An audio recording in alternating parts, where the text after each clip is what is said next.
Terpuji nama Tuhan, Bapak Ibu Saudara. Kami menyapa saudara sekalian yang ada di rumah-rumah, semuanya selamat hari Minggu dan shalom Bapak Ibu, anak-anak muda, shalom. Kita bersuka cita ada di hari Sabat, kita boleh sama-sama meninggikan nama Tuhan. Kita percaya saat nama Tuhan ditinggikan, segala perkara Tuhan selesaikan bagi saudara dan saya, amin. Yang percaya mari kasih tepuk tangan yang meriah buat Tuhan Yesus Bapak Ibu, haleluya. Kita siapkan hati kita untuk mulai ibadah kita. Kita bersatu dalam doa Bapak Ibu Saudara. Bapak yang baik, terima kasih Tuhan, kami bersyukur ada di hari Sabat. Tuhan memilih setiap kami, Tuhan menyuruh kami untuk boleh datang mendekat kepadamu. Dan kami tahu semua karena anugerah Tuhan yang masih melimpah dalam hidup kami. Bila kiranya hari ini Tuhan berkenan untuk setiap kami yang boleh beribadah bersama-sama. Kami percaya Tuhan Yesus, saat kami menaikkan pujian-pujian kami Tuhan, Kau disenangkan. Dan saat Tuhan disenangkan, Tuhan Yesus boleh terus mengubahkan hidup kami. Terima kasih Bapa kami yang baik. Kami mulai ibadah kami saat ini dari awal pertengahan hingga akhir. Dan di dalam nama Yesus Kau yang bersuka cita memulai ibadah ini. Sama-sama kita katakan amin, haleluya. Kita percaya hari-hari ini gerakan Roh Allah sedang terjadi atas bangsa-bangsa, amin. Yang percaya kasih tepuk tangan yang meriah buat Tuhan Yesus. Sorakan haleluya. Sama-sama tepuk tangan Bapak Ibu.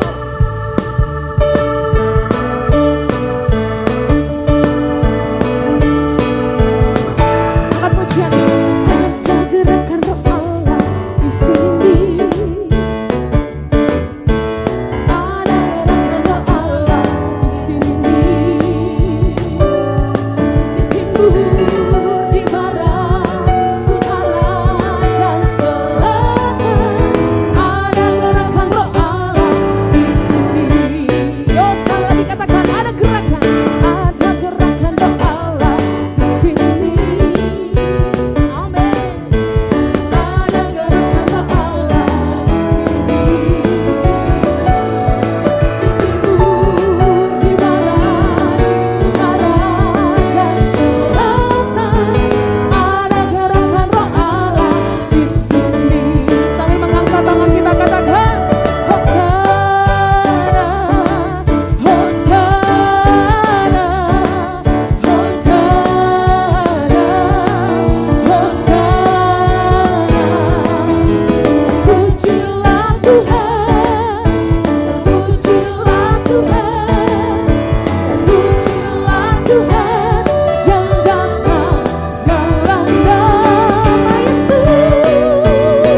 Ibu Saudara, saat ini kita akan mendengarkan Voice of Pentecost melalui multimedia.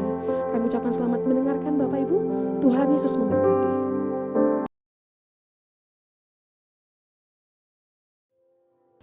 Shalom saudara, kita mengenal apa yang disebut kehidupan profetik atau kenabian. Siapa saja sih yang bisa memiliki kehidupan profetik? Kitab Kisah Para Rasul menuliskan semua orang akan memiliki kehidupan profetik. Dalam Voice of Pentecost kali ini kita akan membahas profetik untuk semua. Sebenarnya apa sih kehidupan profetik itu? Pada dasarnya, kehidupan profetik terdiri dari dua langkah. Langkah pertama menerima dari Tuhan. Ini bisa melalui kata-kata nubuatan, penglihatan, dan mimpi, termasuk mengenai hal-hal yang akan terjadi di masa depan.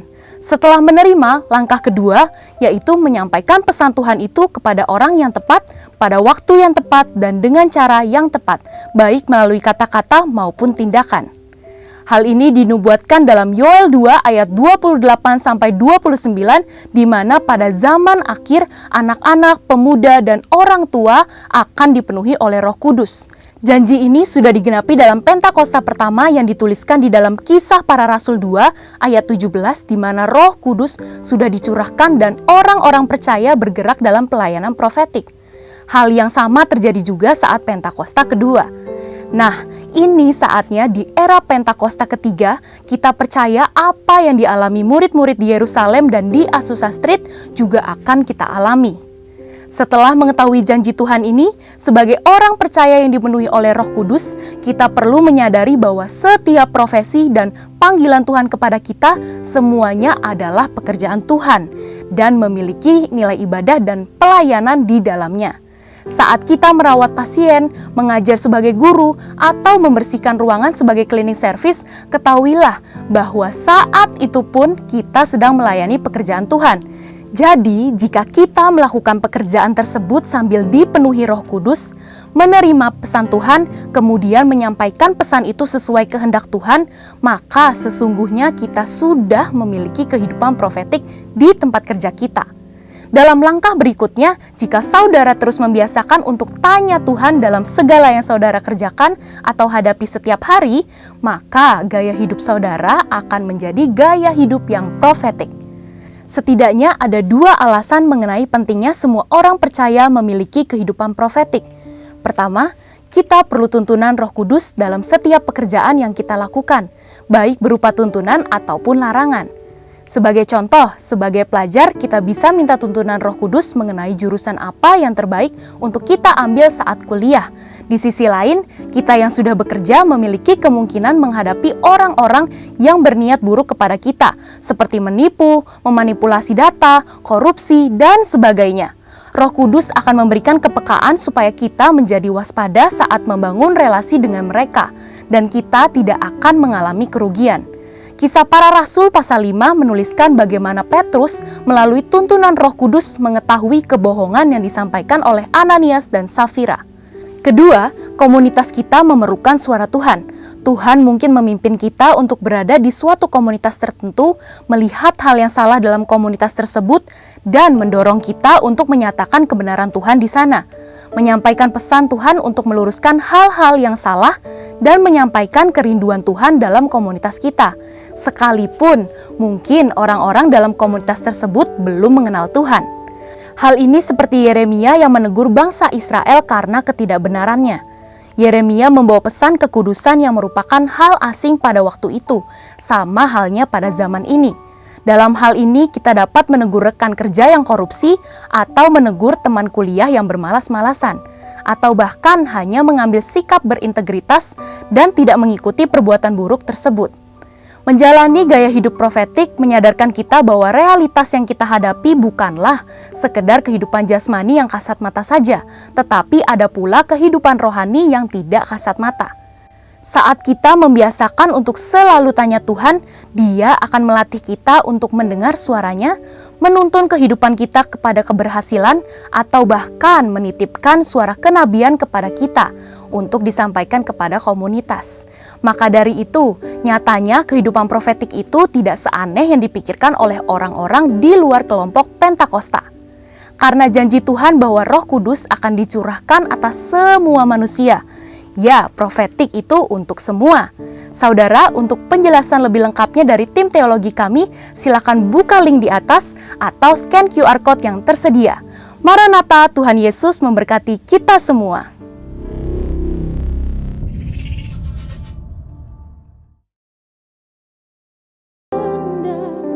Naik ke surga,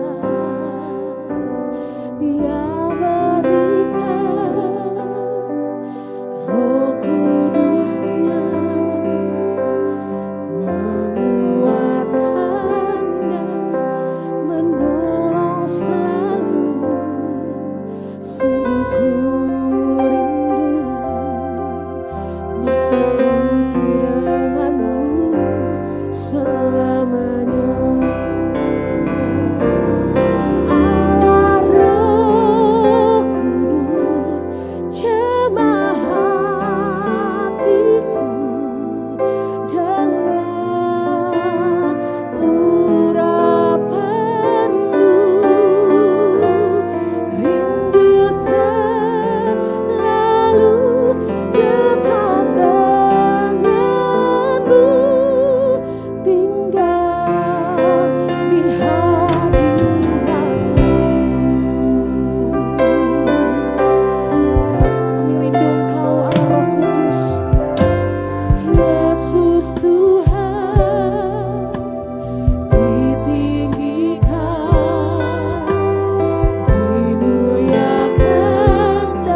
Bapak Ibu Saudara, puji nama Tuhan, saatnya kita akan mendeklarasikan arti Pentakosta yang ketiga bersama-sama.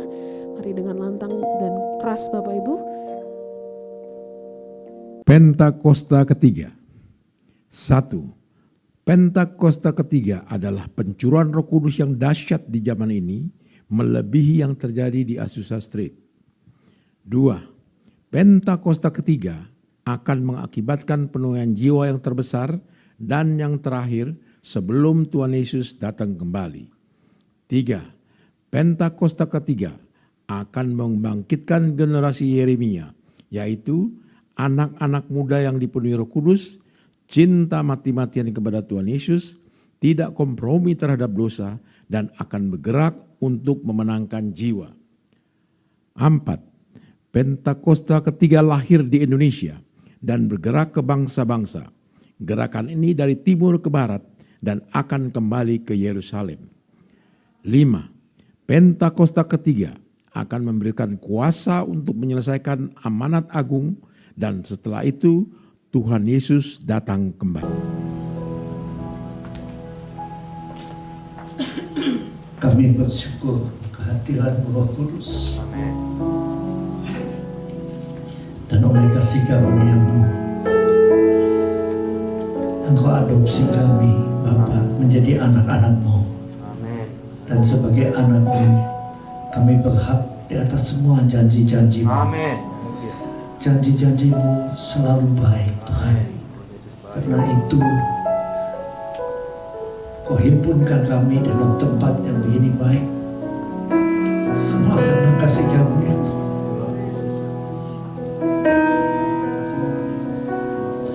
Terima kasih, Aba, Tuhan Yesus, dan Roh Kudus. Ketiganya yang esa. Amin.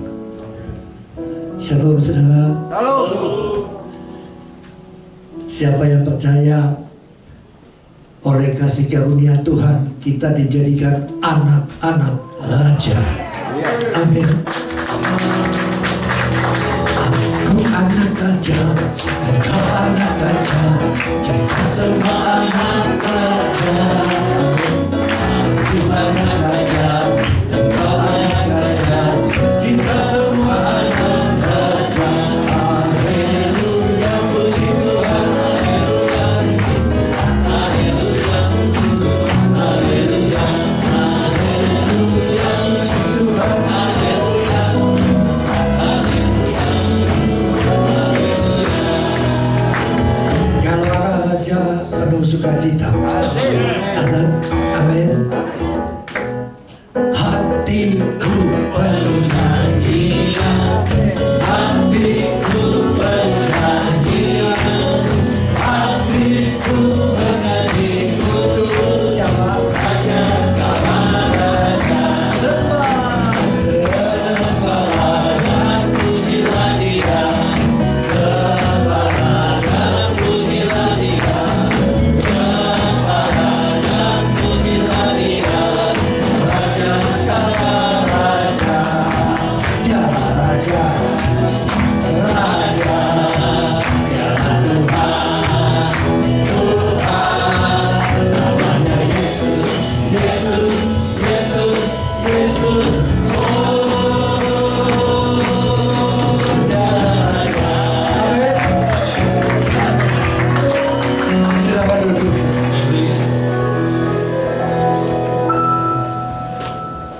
Saya selalu suka mulai dengan kita anak Raja. Karena kalau kita mulai dengan lagu sedih, wah, lupa bersama Tuhan kita lakukan semua. Amin. Masih suasana Natal, jangan pergi, musik sini aja. Mau ambil Alkitab boleh, dan Quran. Suasana Natal kita lihat Yesaya 9 ayat 1. Bangsa yang berjalan di dalam kegelapan telah melihat terang yang besar.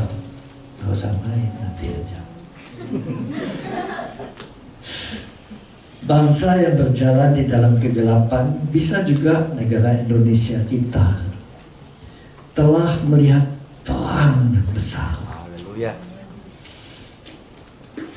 Mereka yang diam di negeri kekelaman, atasnya terang telah bersinar. Amin. Siapa terang itu? Tuhan Yesus Kristus. Amin. Dan dia katakan, kamu adalah terang dunia. Kita juga terang dunia. Karena itu kita membawa Injilnya kemana-mana. Kita bawa terangnya kemana-mana. Saudara, kalau melihat Indonesia ya cukup lama di dalam, di sini dikatakan kegelapan, bahkan kekelaman. Tapi hari-hari ini kita melihat waktu Tuhan Yesus masuk di Indonesia, makin banyak anak Tuhan, makin banyak doa. Dan doa orang benar bila dengan yakin didoakan sangat besar kuasanya.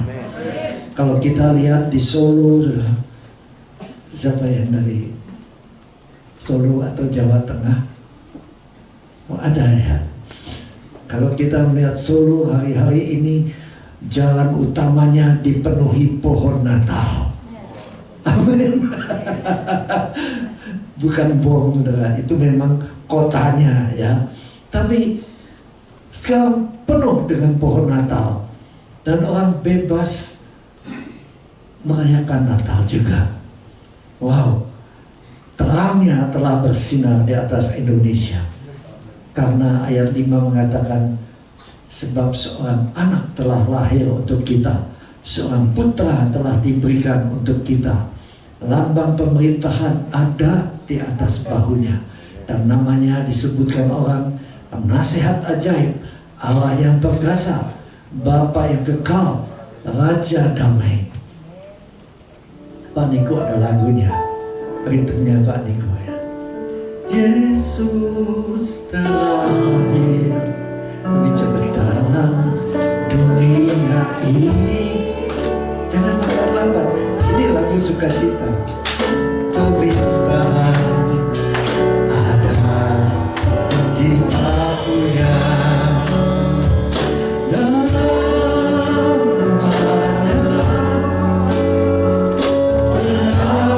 penasihat ajaib, Allah yang perkasa, Bapa yang kekal, Raja damai.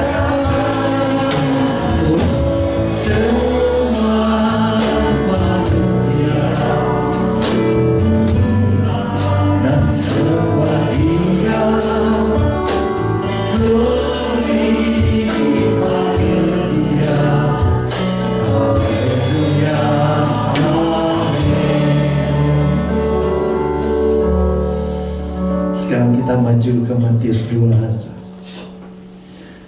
Suasana Natal kan bawa damai. Siapa yang ingin dipenuhi dengan damai sejahtera Tuhan? Amin. Semua, saya juga. Nah, di Matius 2 kita ambil sedikit tentang yang Pak Niko bawa ya. Tentang orang-orang Majus dari timur.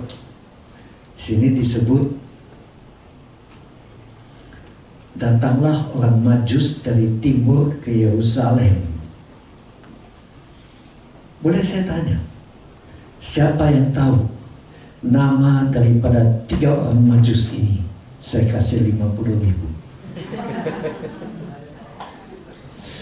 Ada yang tahu? Ada, sudah. Ayo, siapa tahu? 50.000. Sedikit aja.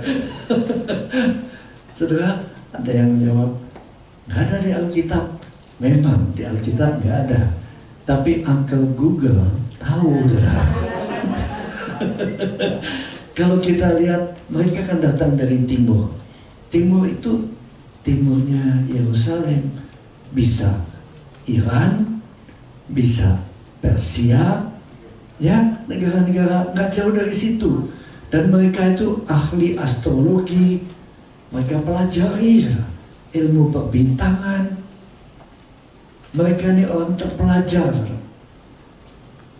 Nah, mau tahu namanya? Saya kasih tahu ya. Siapa? Udah lihat? Bagus. Telat tapi udah lewat. Kaspar, Melchior, Baltasar. Udah lihat di Google. Emang Uncle Google tuh pintar. Semua diselidiki ya. Nggak ada salahnya. Nah, apa yang dilakukan orang Majus ini telah melihat bintangnya di timur, lalu mereka mencari. Datangnya kemana? Ke Raja Herodes. Tuanku Raja, kami melihat akan ada seorang yang memimpin umat Israel. Ya, maka langsung dikumpulkannya semua imam kepala dan ahli Taurat bangsa Yahudi. Lalu Herodes tanya, di mana lahirnya pemimpin orang Yahudi? Lalu mereka cari di kitab-kitab, ketemu juga. Dan mereka katakan di Bethlehem, di tanah Yudea. Karena demikian tertulis dalam kitab Nabi. Dan engkau Bethlehem, tanah Yehuda, engkau sekali-kali bukanlah yang terkecil di antara mereka yang memerintah Yehuda. Karena daripada mula akan bangkit seorang pemimpin yang akan menggembalakan umatku Israel. Pemimpin, raja kan? Herodes ketakutan. Dia bilang, panggil orang Majus, tolong kamu pergi ke Bethlehem, kemana bintang itu menuntun kamu. Nanti kalau udah ketemu tempatnya, kasih tahu aku ya, biar aku juga turut menyembah dia. Itu ngomongnya, tapi dalam hatinya dia takut ada raja menggantikan dia, dan dia ingin bunuh pemimpin baru itu. Apa yang terjadi? Mereka mengikuti tuntunan. Bintang berhenti di atas satu tempat yang bukan hotel, bukan rumah sakit, tapi kandang kuda.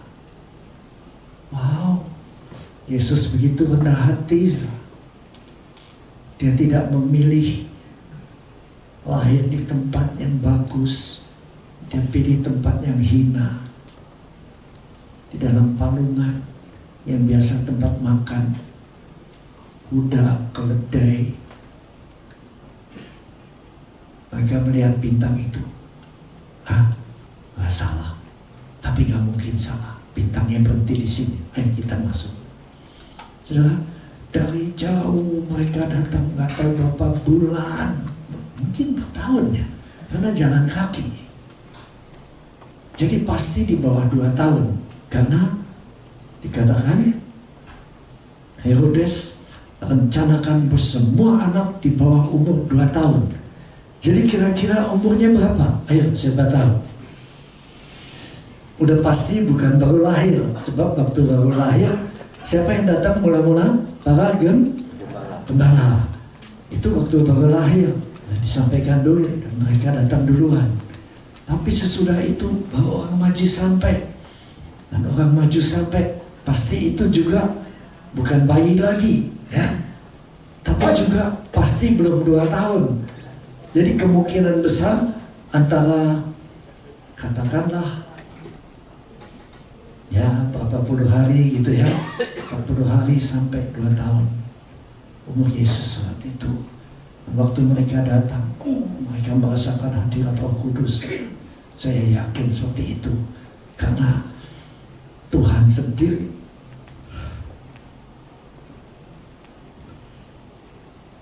merendahkan diri lahir di situ. Bagaimana Roh Allah tidak hadir? Dan pertama mungkin Kaspar, dia buka kotaknya, dia berikan emas. Nah, emas ini hanya diberikan kepada raja. Dia raja mulia, dia raja damai, dia raja kasih. Dia adalah kasih itu sendiri. Dia adalah raja di atas segala raja. Dialah juru selamat dunia. persembahkan emas. Secara fisik, persembahan bicara tentang kekayaan. Semua itu biasa orang kumpulkan untuk diri kita sendiri. Tapi orang Majus ini mengerti, mereka juga harus mempersembahkan itu kepada Raja segala raja. Serahkan pada bayi Tuhan Yesus. Nah, secara fisik memang ini berarti kekayaan.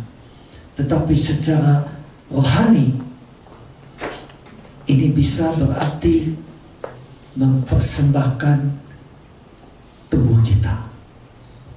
Roma 12 ayat 1. Semua lagu Pak Niko. Siapa yang masih ingat? Bapa, ku persembahkan tubuhku sebagai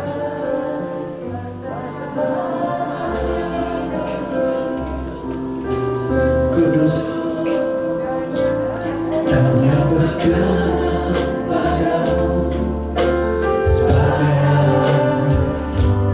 ibadah sejati. Ku sembahkan Tuhan,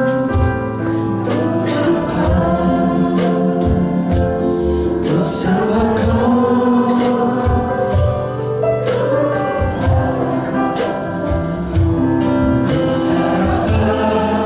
hidupku kepadamu untuk kemuliaan nama-Mu.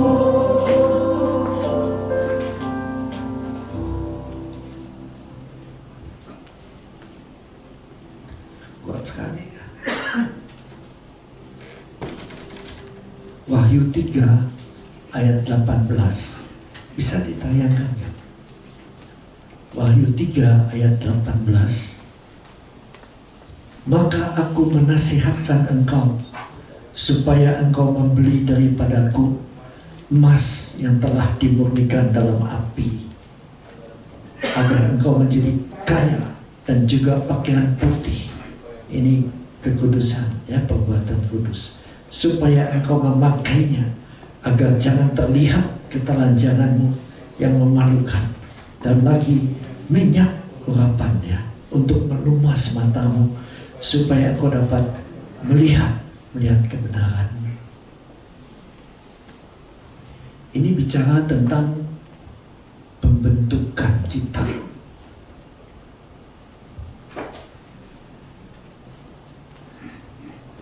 Emas yang telah dimurnikan bicara tentang kita anak-anak raja yang mau dimurnikan seperti emas, dimurnikan di dalam api pemurnian. Pembentukan besi menajamkan besi, manusia menajamkan manusia melalui ya macam-macam saudara ya, ujian demi ujian. Tuhan Yesus sampai akhir, sampai di atas salib masih diuji. Dia yang tak pernah berbuat dosa disalibkan sebagai orang berdosa. Tuhan Yesus menang karena dia masih mengasihi di saat dia disalibkan. Dia katakan, Bapa, jangan tangguhkan ini kepada mereka. Mereka nggak tahu apa yang mereka perbuat. Saudara, ujian kebanyakan bicara tentang jaga hati. Kalau kita berhasil menjaga hati kita, sekalipun disakiti, kita menang. Saya hormat sekali Pak Hengki, Ibu Grace. Engkau telah melewati ujian-ujian dengan baik. Engkau telah melewati ujian kerendahan hati, kata Tuhan. Engkau telah melewati ujian untuk berkorban dengan baik.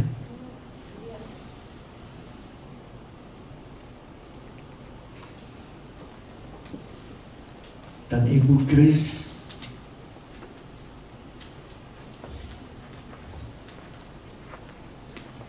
engkau berhasilkan menanamkan disiplin dan ketaatan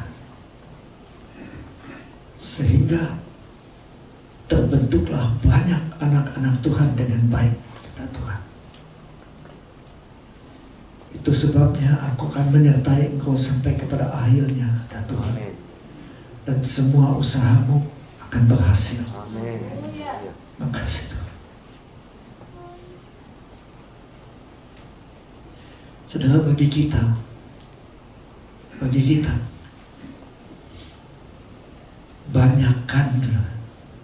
kebanyakan orang kalau sudah mulai bersinar, mulai bercahaya, ujian-ujian itu tambah gencar.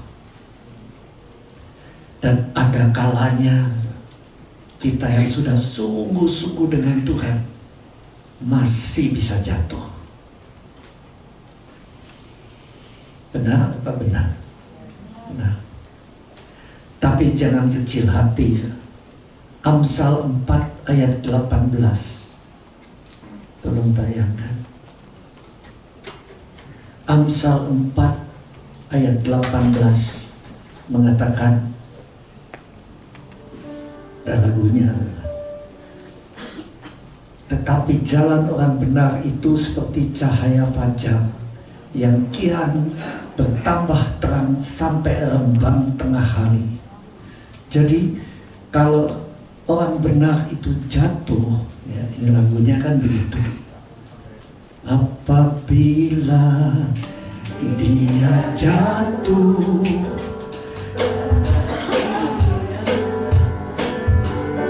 firmannya kan sukacita, Tuhan jua yang menopangnya dan membangunkan dia kembali dari awal dalam hidup orang benar yang menjaga firman Tuhan dalam hidup orang benar, makin terang hingga tengah hari.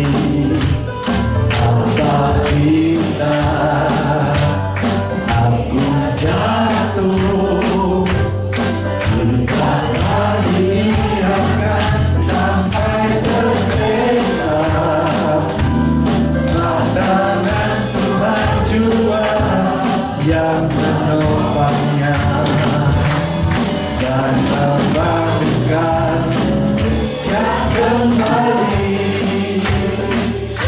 Ya, Pak Niko dalam doa pekerja terakhir dia katakan, kalau jatuh jangan berhenti, jalan terus, sebab Tuhan akan membangunkan engkau. Dan waktu kita terus melayani Tuhan, dia bawa kita semakin terang hingga rembang tengah hari. Rembang tengah hari itu panas-panasnya matahari, berarti berkatnya atau diangkatnya sampai melayani sampai puncaknya. Yang percaya beri tepuk tangan bagi Tuhan. Katakan, apabila aku jatuh, sampai berbeda, tangan Tuhan yang menopangnya.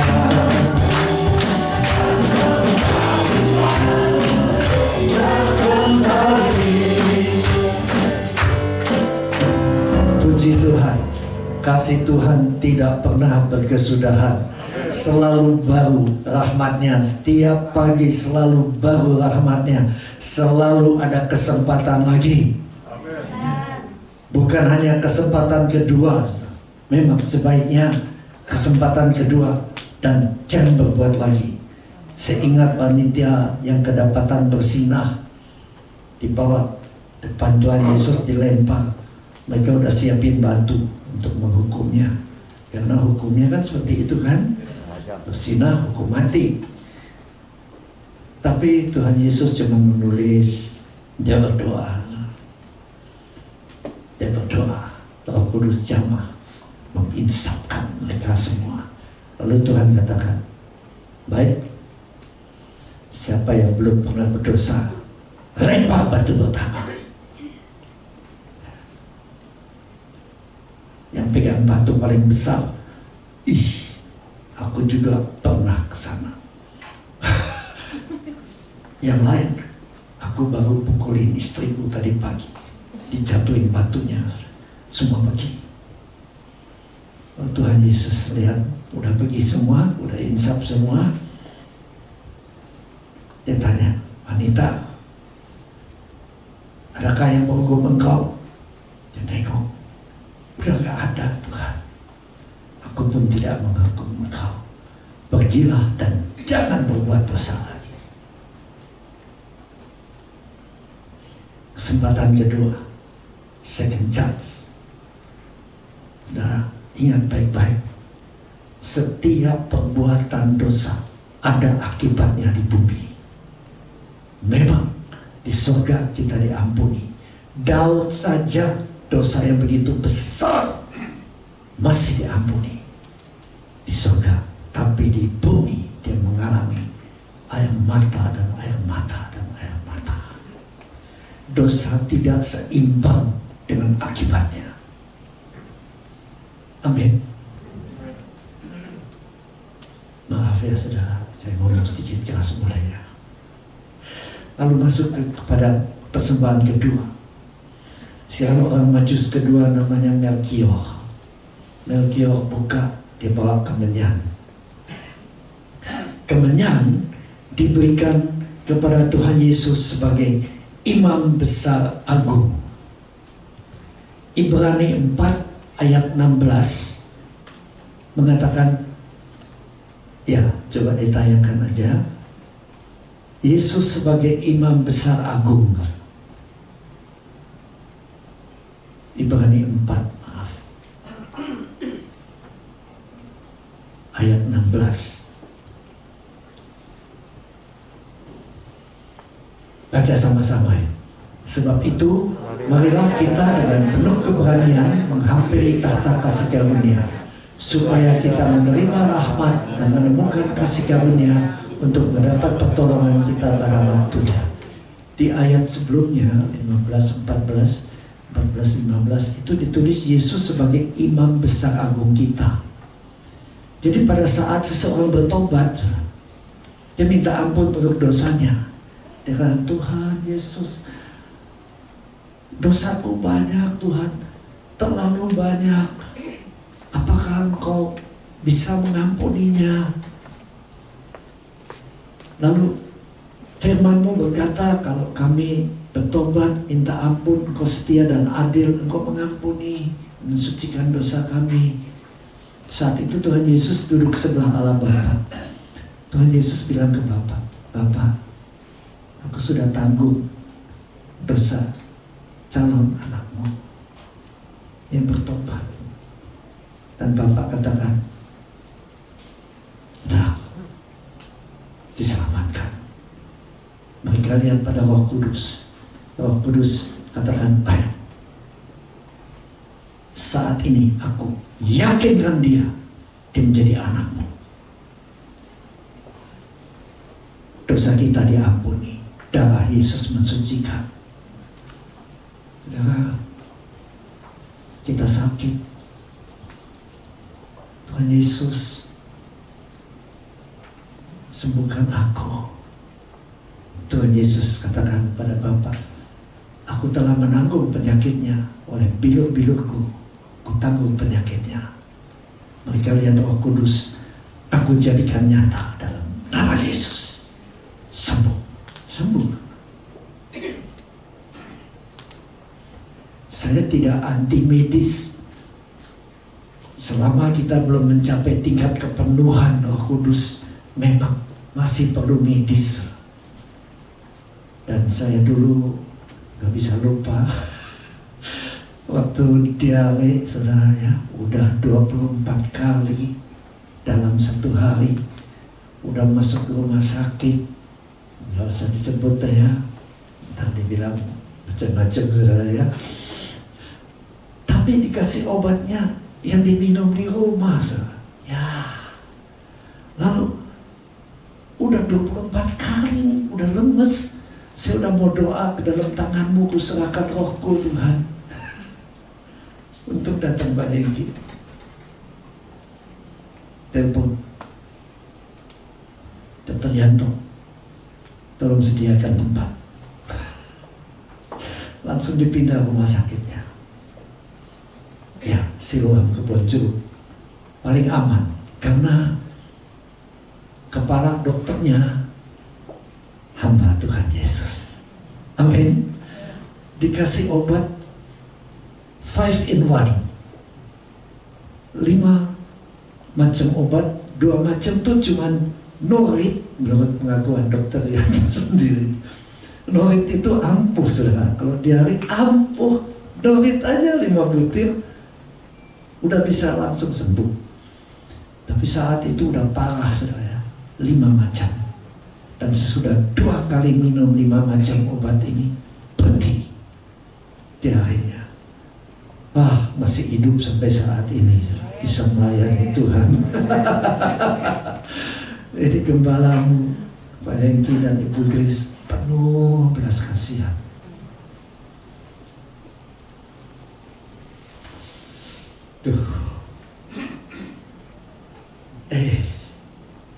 Saya nih kalau udah begini ini dicengkram terus, ya gak apa-apa. Kita punya imam besar agung. Karena itu kemenyan diberikan pada Tuhan Yesus sebagai imam besar agung. Bisa juga melalui penyembahan. Ya, Bapak katakan aku mencari penyembah-penyembah benar yang menyembah Dia dalam Roh Kudus dan hidup dalam kebenaran, dalam roh dan kebenaran. Benar. Kita harus menghormati dan menjaga hubungan dengan Roh Kudus. Jangan sampai mendukakan Dia, jangan sampai memadamkan Dia, menolak Dia. Sebab Dia adalah Tuhan, tapi sifatnya Roh Kudus ini agak beda. Memang Trinitas ini kalau disatukan, Allah itu Esa, Allah itu kasih. Semuanya itu memang adalah kasih. Tapi apa ya? Bapa itu perjanjian lama. Orang salah, upah dosa itu dihukum langsung. Maut kadang-kadang. Ya, ingat Musa waktu anak buahnya berontak, Tuhan bilang melalui Musa, kamu yang masih memihak Tuhan berdiri di belakang aku, yang menentang di depan. Mereka melakukan apa yang terjadi. Satu kali Tuhan suruh yang di belakang Musa ambil pisaunya dan menyembelih yang lain yang menentang. Itu Bapa, sama. Upah dosa adalah maut, nggak ada kompromi. Lalu Tuhan Yesus beda. Tuhan Yesus menegur ahli-ahli Taurat. Dia tegur, kamu ini seperti kuburan menyala. Aduh, keras juga ya. Tapi dia gak hukum langsung, saudara. Tapi Roh Kudus beda, saudara. Roh Kudus menginsafkan.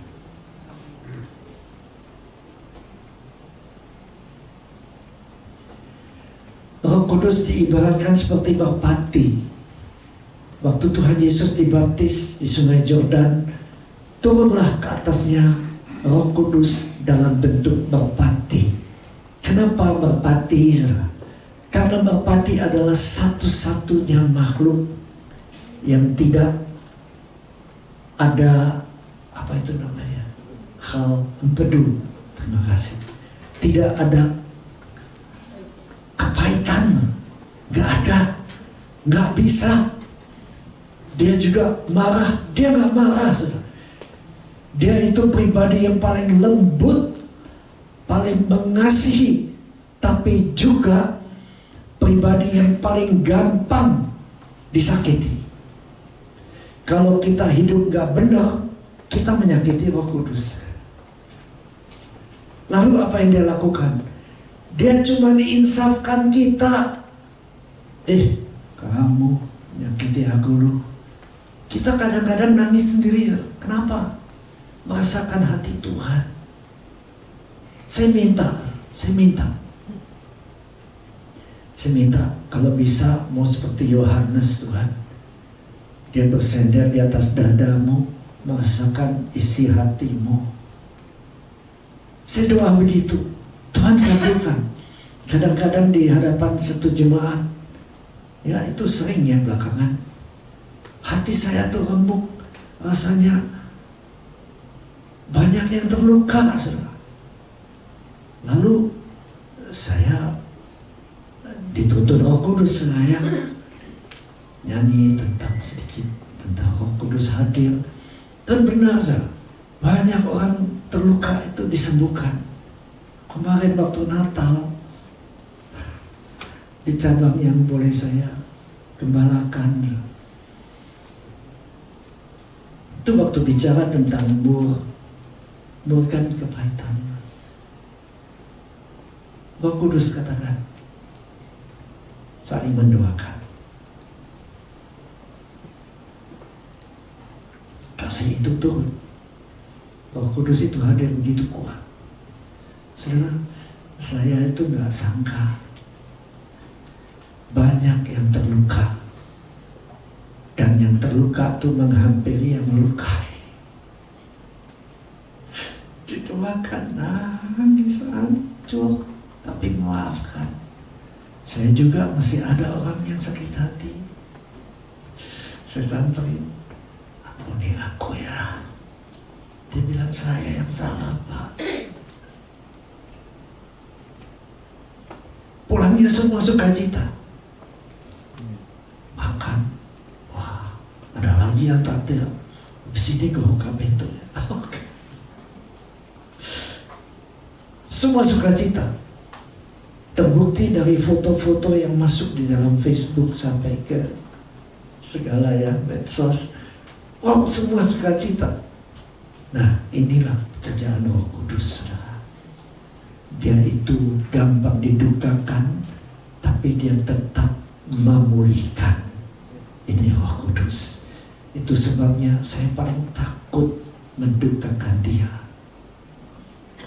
Kapan kita mendukakan dia? Kita masuk ke dalam mur, ya. Mungkin Baltasar yang mempersembahkan mur. Mur ini kemenyan kudus. Dia juga salah satu rempah yang dipakai, yang ditaruh di mezbah dupa. Seperti kemenyan, mur juga kemenyan kudus. Jangan salah pengertian. Kebanyakan kita kalau bermenyan sekarang, ada setan. Dukun mau niru apa yang dipersembahkan pada Tuhan. Dia kan pengen disembah. Setan juga pengen disembah. Makanya pakai kemenyan. Padahal kemenyan ini harusnya untuk Tuhan. Ya, nggak jadi soal. Sekarang mur itu dipersembahkan kepada Tuhan Yesus karena Tuhan Yesus harus mengalami a man of sorrows, seorang yang penuh kesengsaraan dan yang biasa menderita kesakitan. Yesaya 53 ayat 3.